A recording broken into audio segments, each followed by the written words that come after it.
Season's greetings and welcome to Two Malls and a Mic, where we have another special episode dropping here in the middle of the week. We have another special guest, the specialist of guests. Again, very kind with his time. We're going to go ahead and get him in and out, but we're going to have a good conversation with a great and powerful assistant head coach, el entrenador, San Diego Loyal, Mr. Nate Miller. Nate, how are you doing? Guys, good to be with you guys. How are you? Good, man. Good, man. It's Well, getting down surviving to this it. heat, right? Surviving the heat wave. Surviving.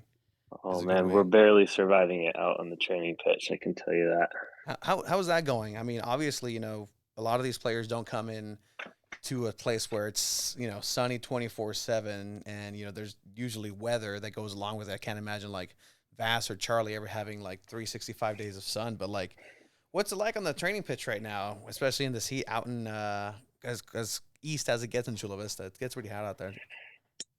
Yeah, out in East Lake, it gets hot at the training center. So some of the pasty boys lather on the sunscreen, that's for sure.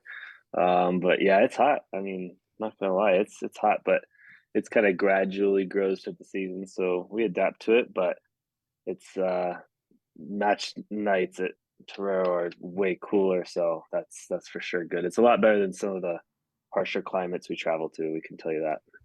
Yeah, and there is just a vast array of climates. I think, again, going back to like if you're in England, you don't travel that much. The U.S. is huge, where, if you go travel to Florida, something you guys did earlier in the season, like this is kind of like Florida weather, what we're experiencing here in San Diego. So, I mean, we can talk about the weather all we want, but it's time, crunch time. You're a very busy person, Nate. Again, thank you for your time, but take me again through what we've been experiencing through the season at this point. We've talked a couple times throughout this season, but how do you feel your team is doing at the moment? Are you content with the positioning? Obviously, second place in the very competitive West is impressive, but as the coaching, leadership and this team, what are your overall thoughts here?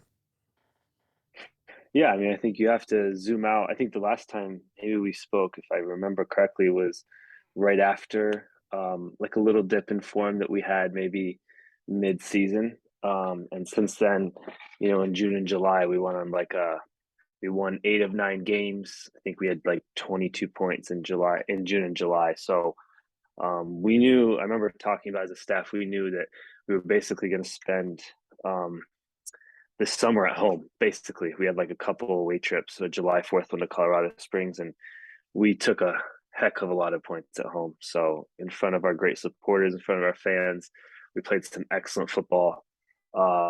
Give the players so much credit. They worked extremely hard. We lead the league in goals. So, right now, obviously, we just had like a hard couple of weeks, 10 days, where we had an Oakland game where we created a ton, ran into a goalkeeper that was hot, into a team that was, had some circumstances around it that gave them a lot to fight for, and then played a poor second half away in Monterey. But when you take the season as a whole, where we are right now, the West is incredibly deep. I think it's like if you go and look at the bottom 5 teams in the East compared to the bottom 5 teams in the West, it's crazy how good the West is. So to be in second place right now, obviously we would have wanted to be a bit closer to San Antonio, especially because we beat them the first time, and we wanted to go to San Antonio this coming weekend with a chance to catch them. That didn't happen, but we are happy where we're at right now. Obviously, not happy with the last couple games, but this happens in a 34 match season. You go through ups and downs. You have to just keep improving, and we've proved at some very important things. And I think as a support of our club, you have to say when you come to watch us play, it's extremely entertaining, and I think the players have done a great job. So we're happy where we're at, and obviously we're at the business end now. We have 6 matches and then the playoffs. So this is where we want to be getting to our best right now. Yeah, so you mentioned obviously the last two results that weren't really ideal for the team, but how are the preparations coming along for San Antonio at their home this time? They get some players, key players back for this game as well. So how are you guys feeling for this game over there in San Antonio now? Yeah, I mean, we finished analyzing the match with the team this today at training and long video session and all these things, and sharpening up the things we need to do better. So now the focus turns to San Antonio. I think the last time we were on that pitch, 2021 ended. So obviously you guys know, we have a lot of returning players to remember that clearly. And our team is much better than it was then. And then obviously they're coming, our last match together, we kind of put a 3-0 thumping on them. So it's a great challenge, like a very, very different team from us, a very talented team. And so I think for the USL, it's a great clash. The two teams at the top of the West are just could not be any more difference in style, both effective. So yeah, as far as so they have a center back that is suspended, and so do we. For both teams have a center back suspended. So that'll be an interesting matchup. But they're tough, man. They're very athletic. Just put the ball right just down your throat. And so last time, man, our team played a great match. And so this time, we will both anticipate the adjustments of the other.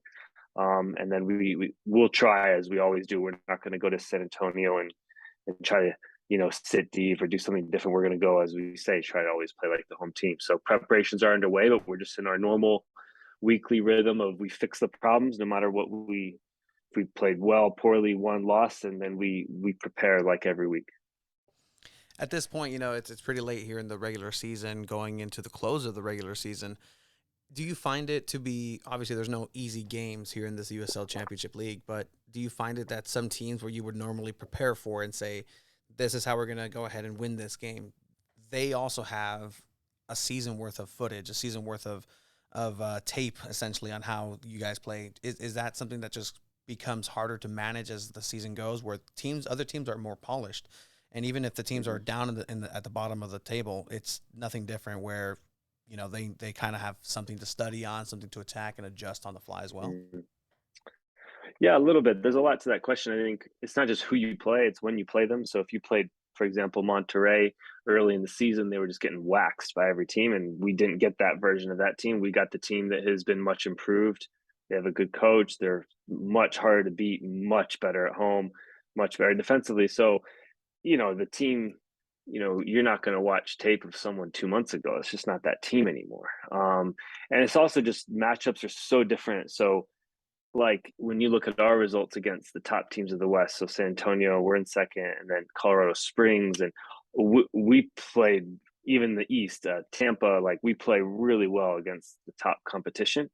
There's maybe a few reasons for that. But I think the West is so, yeah, like you look at teams like Oakland and they'll make it hard on you. And I think especially when teams like that maybe come into a game like us and they know they have to bring 110% to compete. I think that brings out something different in professionals when they're playing against top teams, and it's hard to play against. It's hard to try to be the dominant team every time, and wrestle your opponent into submission. Like that's not an easy task week in, week out. It's hard. We work very hard at it, but we did it in El Paso, and then we didn't do it in Monterrey, and so that comes with the territory. I've said this at the beginning of the season, like really good teams that win USL titles, win 5 away matches every year. That's like a good benchmark. And we've won 5 now, and obviously we have 4 more, so we want to win 9. But these are tough games, and the West this year is no joke. I mean, just even if you don't look at statistics, just the eyeball test, go watch Orange County play, go watch Monterrey play, go watch Oakland play. Like Phoenix is in the bottom of the table. These are players with very, very good players. These are teams with very good players, and at any moment they can have a great night. And when they face us, like there's always, when you're facing some of the top teams, there's more motivation. So it's hard. Every game has a different challenge, man. But this is I've never seen a USL conference this deep before. No, definitely, and it's something that we've been talking about on the podcast, right? Like Landon has said it in post-game conference, there's no easy game, especially in the West. Also, post-game against Monterrey, Landon, on a video the team dropped, said that you guys had to figure out what was wrong. Is that still the case, or did you guys manage to figure what went wrong against Monterrey? And if so, what is it that maybe didn't go your way against Monterrey? Yeah, good question. Yeah, we definitely figured out what was wrong. We watch everything at length. We look at every aspect statistically, watch the game 3-4 times. You analyze everything because that's our job, that's our product on Saturday night when we play. that we're exposing ourselves to the world. This is what we're doing. And so when it doesn't go well, and even when it goes well, in fact, most of the film we show is affirming the things that we want to continue to do. So we played a really good, I thought, first 40 minutes. To go away, we had 3 breakaways that we didn't convert. Nick scored a great goal, which was a great team goal on like a 25, 30 pass build up. And we did some good things. And look, when you're away from home and you're playing to dominate, the opponent's gonna put you under some pressure too. That's part of it. Then we could see it in our mind, a very sloppy goal, something that we know we can do a lot better. And in the second half, like, they were pressing us very high, and so we were trying to go right into Vass and Among, and usually those guys, like, if teams go 2v2 against those guys in the past, we have just killed teams when they've done that with us. And to and that night it didn't happen. We were unable to hold the ball up with back to goal, and we turned the ball over in areas of the field and weren't close enough to counter press like we usually are. So it's things that we know how to do better. There were like 6 or 7 plays that made the difference, and those are key plays. And so up until this point in the year, usually we've made those plays and we've been in the right positions, and our guys make the plays. And we're talking with human beings. We're flawed coaches, flawed players. Like we made a couple mistakes and we paid for it. Obviously the red card made it really hard for us to get back in the game, but I think we played really well after we went down to 10 men and learned from a couple previous games where we didn't do it as well. So look, we analyzed every little thing. The same way we were excellent, like we're top 3 in the league in expected goals on set plays. We've worked really hard on attacking set plays, and we've improved. We worked really hard in the middle third of the year on defending set plays, and we're very, very good at it, doing excellent. And then we had a 3-game stretch where it fell off a bit. So it's all about sharpening up our game and continue to improve. And everyone's gunning for you. So you have to bring your game every week. And just following up, you mentioned that red card, and Evan, people were asking us, Evan Conway didn't get minutes in this game, and he's been on a hot streak, obviously, but I'm assuming it was a planned substitution that he was going to come in, and that red card kind of changed everything. Was that the case? People had us sending us DMs and questions like, how come Conway didn't play? And I said, well, I we're don't not know. the coach. We're not the coach. I'm not Nate. I'm not but could you answer that question? Was he supposed No, to be that wasn't a substitution? performance decision. Evan had a bit of a body issue, and so we had him on the trip in like an emergency situation, but Evan did not play. The reason Evan did not play had nothing to do with performance. So you're talking about 34 games and talking about a guy who works his ass off every single game. And, we have no injuries on our team right now. And that way we can always field hopefully our strongest team. But that comes with careful planning of players and not burning out a player when he's, clearly at a moment where he's in a fragile state. So for us, it was a physical, it was an Evan Conway, nothing serious at all, but just a physical man management. I'm assuming the red card doesn't help either, right? It's always changes everything.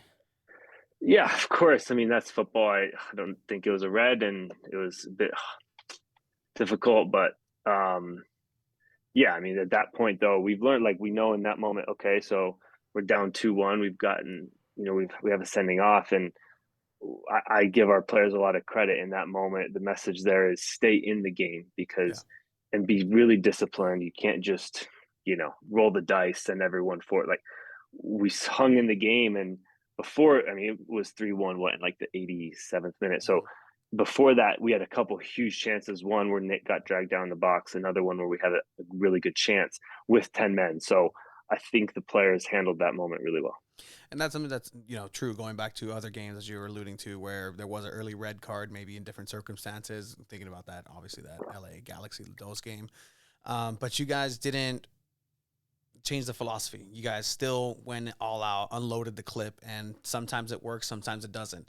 And I think this is the case of some of these results where you see 3-1, but in all honesty, it could have been 2-2. It could have been a win for Loyal, but it just didn't happen at that time. And so those are things that, as the fan base has to kind of understand, like, yeah, there's inflated scores, there's inflated games. You have to really pay attention to what's going on in the field. And it's not like the offense isn't there where in the past, there's always that chance. Well, now there's always that chance of like, oh, Vass is going to go on a break. Among is going to go and do something. Guido's going to go on the right side and just blaze it past everybody and cross into the middle. So those things tend to happen.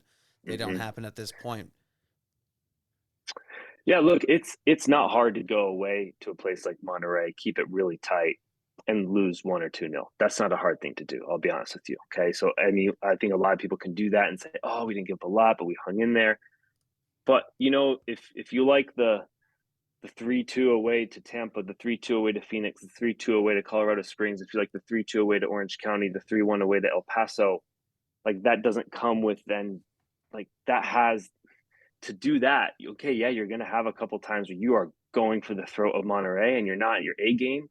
But it's better to accumulate points like that rather than getting like, rescuing 1 point here and there on the road. And like, I think we've had this conversation before. I know I've had it with multiple people who follow the club. Like we give moments to our supporters, like moments like there are loyal fans in Tampa, I remember, and a hell of a lot of you guys in Orange County. And like, I know the type of team they want to see is someone who's going for the jugular and going for all 3 points. And it's also pragmatic too. It's how you get more points. And okay, yeah, sometimes. So if people don't like that 3-1 away, then like, we're not Manchester City, yet. So like that takes time to do it every time. And I just think that for us, we've created insane moments away from home for the supporters and games that the performances the players have produced that have a lot to be proud of.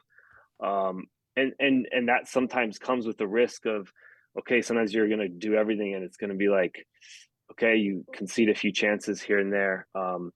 But that's what we believe in. And as you can see, we stick by what we believe in. And as I also think you can see it works. I mean, we've had some excellent away results in places that, other people haven't managed to do, right? Yeah, no, excellent results is a very good way to put it. And against tough matchups. I believe there was a stat that came out the other day that was something like Loyal's been very, very, very efficient against the top of the table. Sometimes at the bottom of the table gets wobbly, but again, matchups, the time periods. At this point, you mentioned last time that you want to make sure that Loyal peaks at the right point. Are we still on track to see the best form of San Diego Loyal still? We've seen some really good complete performances. Jack Blake back on the team, putting, a different spin and a different type of je ne sais quoi on the squad and being able to be that engine and be very efficient on that side. But have we seen the best Loyal, or is there still more to come from your standpoint? I mean, I think we've seen moments of our best Loyal. I mean, look, it's you go win 8 of 9 in the middle of the summer and put like 5-0 on some teams and 3-2 away to Colorado Springs. These are great results. So I think you've seen games here and there where I think we've looked, in my opinion, pretty dang good. I think our guys have played pretty dang well, and some of those games would win you any playoff match. But okay, so when you're asking the question, do you peak? How do we make sure we peak at the right time? First of all, it's like what we did with Evan Conway this weekend. You have to have all your horses at the end. So you have to manage the players and the minutes and making sure that you don't have players who are like running on fumes because I mean, just think about guys. Remember when the team day one in preseason in like February? That's a long time ago, and it's a grind. And so these are human beings, and we ask them to produce and perform a lot every single day. So some of that is making sure your best team is available to you, right? Because you don't want to be the team complaining about injuries at the end of the year. So I think that's part of it. The other part is. The other part is just to like refine very small details of your game as they come up throughout the year. So you have a plan and then you have to make a better plan and figure out how to improve different parts of your game. And so I think we've been at times at our best. And what we're trying to do now is make sure that like going into playoffs, like we know that next game we can produce the best performance of our season. And that's not a science, it's a total art. If there was a textbook on that, then there would not be a lot of need for coaches. So I think that this is a difficult thing to do because we're talking about this is a human being game, a human being sport, and there's 23 of them, and they're not. It's a hard thing. So That is what we are trying to do every single day. And I think I give our team a lot of credit in July and August and the dog days of summer. A lot of teams kind of peter out and don't produce good performances, and our guys did, and that's why we are where we are at the table. So I think it's easier than in like October to feel the energy because it's the playoffs, and who isn't excited for that? Yeah. So the energy isn't the thing; it's more finding exactly, how can we get the team in a place where what we're good at is happening at an elite level, and some of our weaknesses we've totally addressed and are able to manage them throughout the game. And speaking of players, right? You and Lando have both said that the difference in this year is that you have better players this year, and it's not about you bringing Kyle Vassell, you bringing Lamang, you bring Nick Moon, but bringing great talent like that. Obviously, with returning players, they feed off that energy and that level of competition. They tend to match it, right? So, are there any returning players that you feel have improved drastically from last season that you would say, wow, like this player had a leap this year? Yeah, I think almost every single player improved. If they're not, I would be really disappointed, because that we have to an an elite environment is always bringing more out of players. Obviously, depending on their age, you have different levels that are available for a player to improve. But I think 30-year-olds can improve, man, and I think that they've improved in different ways. For example, I think Guido has improved a lot just physically. Yeah. He is logging minutes, and that was a huge um, project for the summer that he had to do and that he has done. And now he's like a 90-minute player. And I think he's had performance coaches tell him in the past, you'll never be a 90-minute player. And then that's just not true. And so I think he's a human will, and the human spirit and the desire to improve, it goes a long way. So I think, like, for example, for Guido, it's physically. I think Colin has improved a ton in defending, just how he counter presses, and he's become a defending monster, and he's always been known for like a really nice, neat, clean, technical player. So those guys come to mind. But I mean, so many of them. I mean, like Toomey has improved his final ball a lot. He had, I think, 1 assist the year before. Now he has 6. So I think Elijah has improved tactically in insane amounts. I think Grant's improved a lot with his leadership. There's just a lot of guys that have improved in big areas, and even guys that don't play as much have improved, like in small areas where we need them to. So yeah, I think a lot of the credit for the success of the new players, I think the returners being so open and bringing guys along who are obviously top talents that need to be good, but like it takes everyone putting their ego to the side and being good teammates to get these guys to perform, like Among to perform the way he does. There's a lot of guys just like helping him every single day to make sure he can achieve I think he can be a superstar, so he's only 23. So yeah, I think a lot of guys that have improved. What a trade Among was. I'm sorry. I know you had a follow, but what a trade. Like, Yeah. to get Among it was a really good trade. Good deal of business Good there. Yeah, thanks.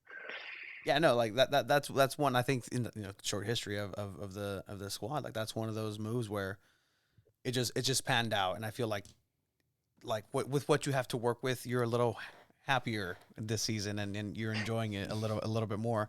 And on that same note is like, what are you enjoying about coaching this group so far? It's been different, it's been tough, you have a lot of personalities on there, and a roller coaster. Yeah, but what are you enjoying about this squad, and what's different about the squad from a coaching sense?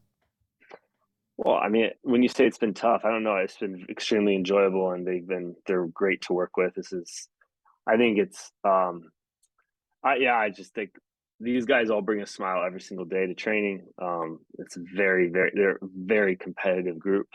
And you say the personalities. I love I love it when everyone brings their personality to the table. I think really great teams are ones that like are able to embrace the big personalities and give them their I don't think you want to corral everyone to this box. Like I love the fact that we can have our identity, which is clear, our culture, the way we work every day, how we live every day, and then make space for guys to be themselves, man. Like that's a huge piece of this, because we want these guys to like love every single day, and human beings love their work every day when there's clear direction and there's clear boundaries, but they're also like, man, just able to be themselves. And so that's something I think that is very important to us. But look, it's been a great season so far, I think. But this team is like I say, they understand the pressure. Like after a few months of the season, it was clear we were capable of something pretty special. And I think it's really rare to be able to sit there in the locker room every morning and look around and be like, no, everyone says they want to win the whole thing and lift a trophy. It's just not realistic for most teams. It's just not. But when you sit around in a locker room and and everyone feels it in their heart that it's possible for you and you can really do it. I think it's a huge motivating factor that everyone can kind of tangibly taste every day. Obviously, you guys are working hard day in, day out, just, working those, those not necessarily weaknesses, but those areas of focus, just moving on forward. But really, again, want to thank you for your time because, you are a busy individual. Like, what does it look like at this point, on a Tuesday at 6 p.m. Like, what does an assistant coach, what does Coach Nate Miller work on? What is he looking at? You don't have to give us details, but like, what's on the other tab?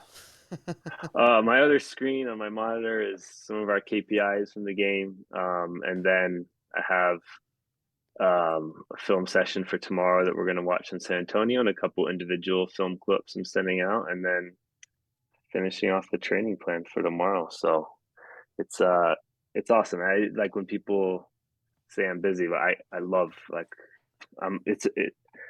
it's a privilege to coach at this club and a club that represents the city. So I would never be caught complaining about my work. It's fun and it's challenging. So. No, and again, it's a team effort. So it's not just the 11 on the field. It's it's the whole roster and going up and down. I always give shout outs to Coach Beto. It's probably the hardest working guy on the squad, going shagging balls, battling rattlesnakes. That's awesome. No, but it's great. But Nate, again, thank you for your time. We won't take too much more because there's a lot of homework you got to do, man. But thank you again. If there's one last message again to the fan base here at San Diego Loyal, got a couple of home games left. 2 home games, yeah. 2 home games, un par. But just closing it out here in the regular season, moving into hopefully playoffs. Yeah, I hope our fans come out in full force against Phoenix. So perfect. Perfect. Thank you. All right. Thank you guys. Safe travels. Good to see you. All right, guys. Thank Appreciate you. Bye-bye. Man. Thank you.